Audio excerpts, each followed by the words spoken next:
में महागठबंधन की सरकार में आज विपक्ष की बैठक शुरू हो चुकी है। विपक्ष में 16 दल के नेता और 6 मुख्यमंत्री यहां मौजूद हैं, जिसमें राहुल गांधी भी यहां पे आज सुबह पटना आ चुके थे। आने के बाद आज मुख्यमंत्री के आवास पे विपक्ष का बैठक शुरू हो कर दिया गया है।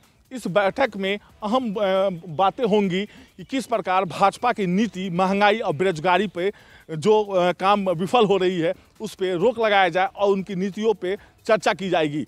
आखिर भाजपा की इस नीति में बेरोजगारी बढ़ती जा रही है, महंगाई चरम सीमा पार कर चुकी है। इसको लेकर यहाँ पे नीतीश कुमार के आवास पे लगातार बैठक चल रही है। और तो और इस मामले को लेकर इसमें एक विपक्षी के एक संयोजक के तौर पे नीतीश कुमार को देखा जाएगा।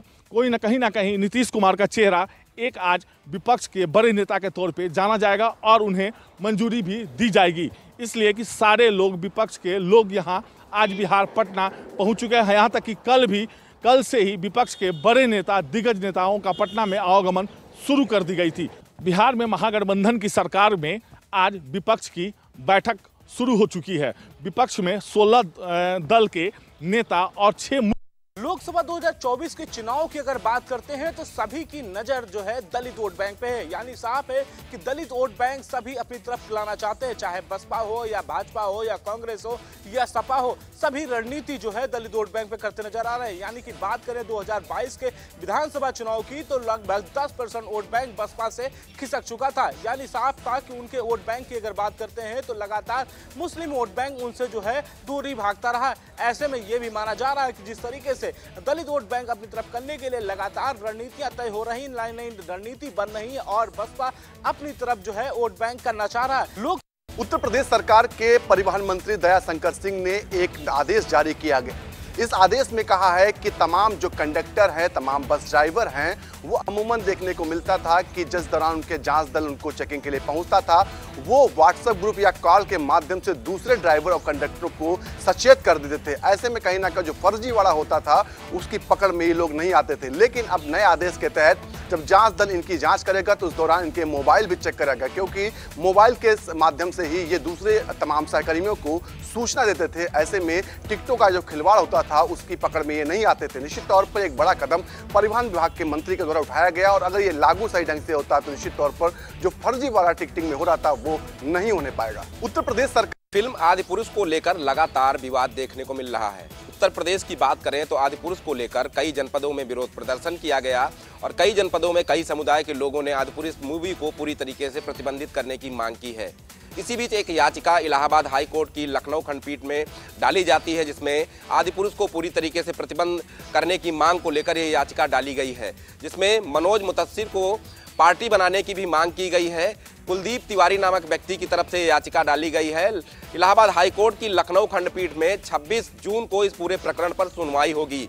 जब हाईकोर्ट में इस पूरे प्रकरण पर सुनवाई होगी तो देखना होगा कि हाईकोर्ट किस तरीके से इस पूरे मामले को सुनता है और क्या फैसला सुनाता है, क्योंकि याचिका में ये कहा गया है कि रामकथा को बदलने का काम इस फिल्म में किया गया है। साथ ही साथ जो रामकथा में शामिल कैरेक्टर हैं, चाहे वो भगवान श्री राम का कैरेक्टर हो, लक्ष्मण जी का कैरेक्टर हो या वीर हनुमान जी का कैरेक्टर हो, माता सीता का कैरेक्टर हो, उन तमाम कैरेक्टरों को भी बदलने का काम आदिपुरुष फिल्म में किया गया है।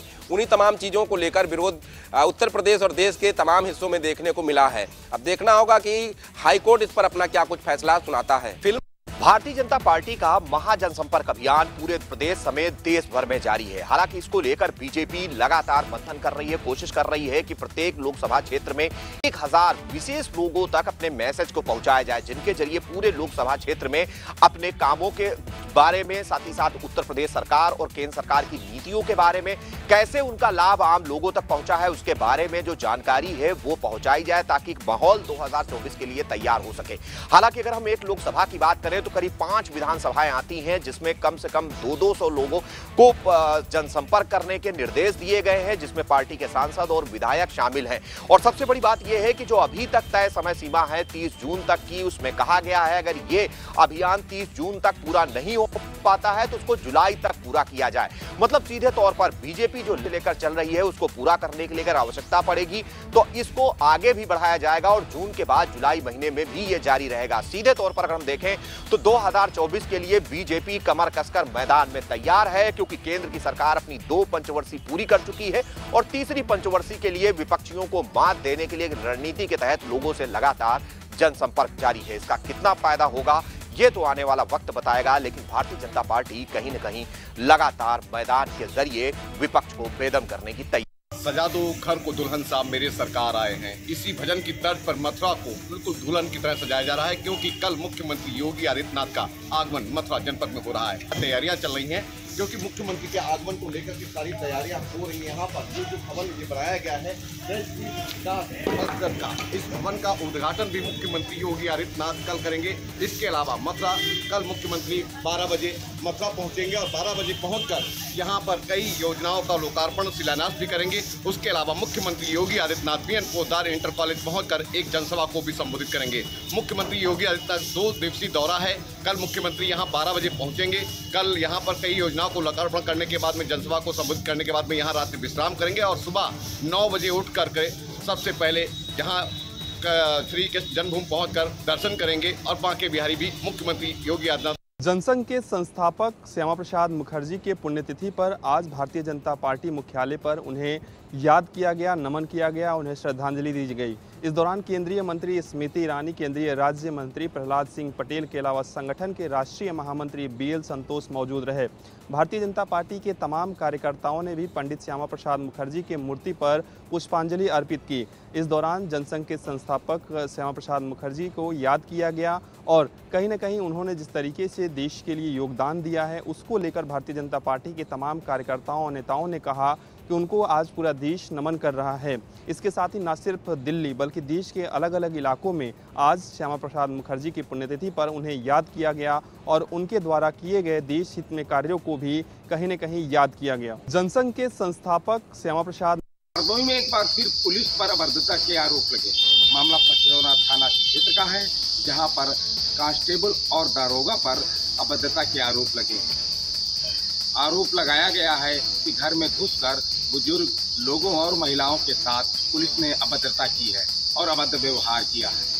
उसका वीडियो बनाकर घर वालों ने सोशल मीडिया पर डाल दिया है, कि जो वीडियो तेजी से वायरल हो रहा है।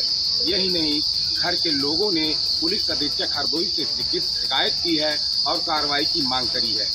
कहीं न कहीं पुलिस सवालों के घेरे में पचदौरा पुलिस जरूर लगे। बिजली विभाग के कर्मचारी को कनेक्शन काटना उस समय भारी पड़ गया जब उपभोक्ता के द्वारा व उनके साथियों के द्वारा बिजली विभाग के कर्मचारी की जमकर पिटाई कर दी गई। पूरा मामला रायबरेली के शिवगढ़ थाना क्षेत्र का बताया जा रहा है। बिजली विभाग के कर्मचारियों के द्वारा थाने पर तहरीर भी दे दी गई है। फिलहाल अब पुलिस ने इसमें मुकदमा दर्ज कर आगे कार्रवाई बढ़ा दी। अब कार्रवाई क्या होती है ये तो आने वाला समय तय करेगा, लेकिन जिस तरह से आप वीडियो में देख सकते हैं कि उपभोक्ता के द्वारा बिजली कर्मचारी को भद्दी भद्दी गालियां दी जा रही हैं और उसको जमकर पीटा जा रहा है। उसका वीडियो सोशल मीडिया पर जमकर वायरल हो रहा है। फिलहाल बिजली विभाग के अधिकारियों ने पूरे मामले को गंभीरता से लेते हुए इसकी शिकायत थाने में दर्ज कराई है। अब थाना इस पर क्या कार्रवाई करेगा ये आने वाला समय। बाराबंकी में जमीनी विवाद के चलते 2 पक्षों में जमकर हुआ खूनी संघर्ष। इलाज के दौरान एक व्यक्ति की हुई मौत। पूरा मामला बाराबंकी जनपद के कोठी थाना क्षेत्र के बुधनई गांव का है, जहां काफ़ी दिनों से चल रहे ज़मीनी विवाद के चलते आज जमकर खूनी संघर्ष हुआ। इस दौरान 2 पक्षों में जमकर लाठी डंडे ईंट पत्थर चले, जिसमें कई लोग गंभीर रूप से घायल हो गए। आनन फानन में सूचना पर मौके पर पहुंची पुलिस ने स्थान पास के सामुदायिक स्वास्थ्य केंद्र में भर्ती करवाया, जहां पर एक घायल की इलाज के दौरान दर्दनाक मौत हो गई। वहीं कई लोग गंभीर रूप से घायल हैं, जिनका सामुदायिक स्वास्थ्य केंद्र पर उपचार चल रहा है। वहीं पुलिस ने मृतक के शव को कब्जे में लेते हुए पंचनामा कर पोस्टमार्टम के लिए भेज दिया। इटावा में हुआ भयंकर हादसा। एक ट्रक और एक कार की हुई जबरदस्त भिड़ंत। इस हादसे में कार में सवार 2 युवकों की हुई दर्दनाक मौत। बताया गया कि दोनों युवक दोस्त थे और अपने गांव से एक बारात में शामिल होने के लिए इटावा गए थे। पुलिस ने मौके पर पहुंचकर जांच पड़ताल शुरू की। इटावा के थाना सिविल लाइन इलाके में नेशनल हाईवे पर घटित हुई यह दर्दनाक घटना। बिजनौर के रेहड़ के उस जंगल में जहां एक बच्ची पर हमला कर मौत के घाट गुलदार ने उतार दिया था। जी हां, आपको बताते चलें बिजनौर में 24 घंटे के अंदर गुलदार के अटैक से 2 जानें जा चुकी हैं। आपको बता दें कल अफजलगढ़ में एक महिला को चारा के दौरान हमला कर मौत के घाट उतारा था और आज 24 घंटे पूरे भी नहीं हुए दूसरा हमला कर उस बच्ची को मौत के घाट उतार दिया। अगर बात की जाए जिले में लगभग अगर मौतों की तो मौत 1 दर्जन से ज़्यादा बिजनौर में गुलदार के अटैक से हो चुकी है। अगर बात की जाए घायलों की तो घायलों की संख्या की तो 30 से ज़्यादा संख्या हो चुकी है बिजनौर में। अगर बात की जाए वन विभाग की लापरवाही तो कहीं ना कहीं वन विभाग की लापरवाही साफ दिखाई दे रही है, क्योंकि कम से कम 30 लोगों से ज़्यादा घायल हो गए हैं और 24 लोगों से ज़्यादा लोग अब तक मर चुके हैं। तो कहीं ना कहीं बड़ी लापरवाही वन विभाग की है। अब देखना यह है कि वन विभाग क्या करता है, क्योंकि 24 घंटे में 2 मौत वन विभाग की कहीं ना कहीं बड़ी लापरवाही दिखाई से लौट रहे स्टंट करता जो लोग उद्यम करने वाले लोगों को थाना सदर पुलिस ने दर दबोचा है। आपको बता दें बर्थडे पार्टी से लौट रहे थे, उस समय स्टंट कर रहे थे। स्कॉर्पियो और क्रेटा गाड़ी से स्टंट करने का वायरल वीडियो हुआ। उसके बाद इंस्पेक्टर सदर नीरज कुमार ने बड़ी कार्रवाई की है और 4 आरोपियों को दर दबोचा है। 2 गाड़ियों को हालांकि किया है, अन्य आरोपियों की तलाश जारी है। इसके अलावा आपको बता दें उद्यम करने वाले लोगों की गाड़ियों पर भारत सरकार का टैग भी लिखा हुआ था। तो निश्चित तौर से समझा जा सकता है कि जो रईस जादे के लड़के होते हैं जो बताए जाते हैं, उन लड़कों को थाना सदर पुलिस ने हिरासत में लिया है। अन्य आरोपियों की तलाश जारी है।